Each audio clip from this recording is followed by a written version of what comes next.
जब भी कोई नई चीज आती है ना तो इसका ये मतलब नहीं होता है कि सब चीज अच्छी अच्छी हो रही है। उसका कुछ नुकसान भी होता है। और आपको पता है कि एआई के आ जाने के बाद गूगल खुद मर रहा है। मतलब ये सोच के देखो, गूगल ने जेमिनाई निकाला, एआई मॉडल्स निकाले, अभी तो पर्सनल इंटेलिजेंस आ चुका है। उसके बाद गूगल खुद अपने पैर पर कुल्हाड़ी मार रहा है और धीरे धीरे वो मर रहा है। गूगल को हम किस चीज से जानते हैं? Google search, right. हम गूगल करते हैं, लिंक्स आते हैं, वेबसाइट्स आती हैं, हम विजिट करते हैं, हमें इंफॉर्मेशन मिलती है, लिंक्स क्लिक करते हैं, एड्स देखते हैं, जिससे वेबसाइट बनाने वाला इंसान पैसा कमाता है। और वो जो एड्स के कुछ पैसे होते हैं वो गूगल भी कमाता है। गूगल का जो अर्निंग मॉडल है, रेवेन्यू मॉडल है, कुछ इसी तरीके से है, राइट। लेकिन अभी यहाँ पर क्या हो रहा है कि जब आप गूगल पे कुछ भी सर्च करते हो तो उसमें आपको अलग अलग वेबसाइट्स पे जाने की जरूरत ही नहीं है। जो उनका एआई मॉडल है वो ऑटोमेटिकली आपको एक समरी दिखा देता है एआई की। आपको इंफॉर्मेशन मिल जाती है और आप वहां से चले जाते हैं। आप कोई भी वेबसाइट क्लिक नहीं करते। जब आप कोई भी वेबसाइट क्लिक नहीं करते तो उन वेबसाइट्स को बनाने वाले लोगों को कोई रेवेन्यू नहीं मिलती, कोई पैसा नहीं मिलता, जिससे वो तो पैसा कमा नहीं पाते। खुद गूगल एडसेंस से भी गूगल पैसा कमा नहीं पाता। तो इसका मतलब है कि गूगल के पैसे कमाने के जो एक बहुत बड़ी स्ट्रीम थी वो खत्म हो रही है। अब यहां पर यह है कि जो एआई है वो ऑलरेडी ट्रेन है। वो कहां से ट्रेन है?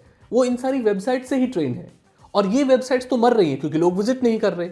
सो ये एक ऐसा लूप बन चुका है कि एआई खुद को भी मार रहा है और वेब को भी मार रहा है। सो एआई ट्रेन कैसे हो रहा है? वेबसाइट से। और वेबसाइट्स तभी चलेंगी जब वो रेवेन्यू बनाएंगी। वो रेवेन्यू नहीं बना पा रही क्योंकि एआई उनको सारी चीजें दिखा दे रहा है। सो ये एक बहुत खतरनाक लूप बनकर रह गया है दोस्तों। इससे क्या होगा?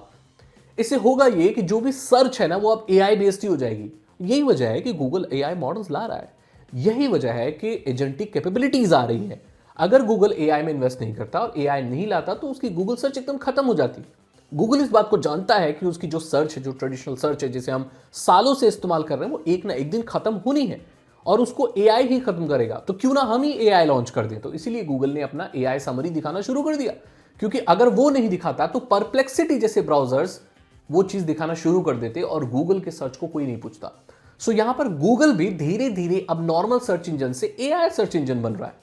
सो यहां पर सारी बात कहां खत्म होती है कि आप अपने एआई मॉडल को कितने अच्छे से ट्रेन करोगे, कितने डेटा पर ट्रेन करोगे।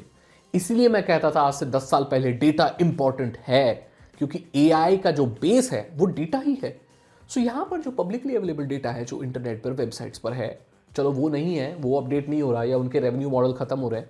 डेटा और कहीं से भी लाया जा सकता है और गूगल के पास डेटा की कोई कमी नहीं है। हाँ, ये आपके पर्सनल डेटा पे शायद ट्रेन नहीं होगा, लेकिन फिर भी डेटा कहीं और से भी लाया जा सकता है।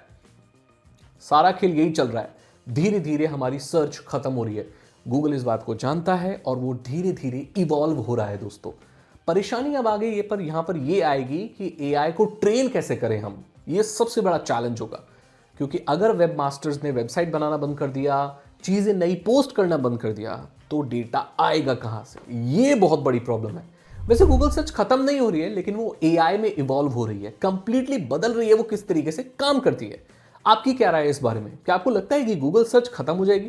क्या एआई गूगल सर्च के साथ साथ और बहुत सारी चीजों को मार देगा? अपनी राय कमेंट सेक्शन में जरूर लिखना। मैं मिलता हूं आपसे अगली वीडियो में। Thank you so much and good bye.